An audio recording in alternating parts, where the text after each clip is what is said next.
अल्लाह ने तारीख में कुछ कौमों को ऐसा अजाब दिया कि उनका नामो निशान मिट गया, क्योंकि उन्होंने अल्लाह के नबी को झुठलाया। आज जाने उनमें से कुछ कौमें जिन्हें अल्लाह ने जमीन से मिटा दिया। पहली कौम, कौम नूह। 950 साल हजरत नूह अलैहिस्सलाम ने तबलीग की।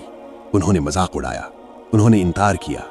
फिर आया वो तूफान जिसने पूरी जमीन डबो दी, एक किश्ती के सिवा कुछ न बचा।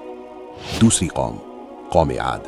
सबसे ताकतवर कौम, ऊंचे ऊंचे महल, मजबूत जिस्म, बेपनाह ताकत। उन्होंने कहा, हमसे ताकतवर कौन? अल्लाह ने भेजी 7 रातें और 8 दिन की आंधी। कौम आद मिट गई, नामो निशान न बचा। तीसरी कौम, कौम समूद। पत्थरों में घर बनाए, ताकत पर गुरूर था। हजरत सालेह अलैहिस्सलाम ने मौजज़ा दिखाया, पत्थर से ऊंटनी निकाली। उन्होंने ऊंटनी को कत्ल किया। 3 दिन बाद जलजले ने सब खत्म कर दिया। चौथी कौम, कौम लूत। वो फहाशी जो पूरी तारीख में न हुई थी, उन्होंने की। हजरत लूत अलैहिस्सलाम ने रोका, उन्होंने न माना। अल्लाह ने उनकी बस्ती को उल्टा कर जमीन में धंसा दिया और आसमान से पत्थर बरसाए। पांचवी कौम, फिरौन की कौम, जिसने कहा, मैं तुम्हारा खुदा हूं। 9 अजाब आए, न माना।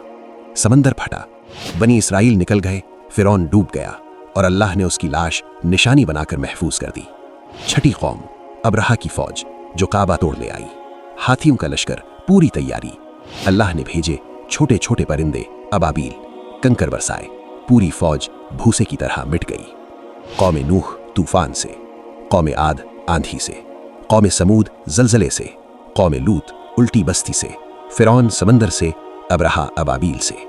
हर बार अल्लाह का नबी आया, उन्होंने झुठलाया, अल्लाह ने मिटा दिया। तारीख बताती है, अल्लाह से टक्कर कोई नहीं ले सकता। इस वीडियो को शेयर करें और फेथ लेंस सब्सक्राइब करें।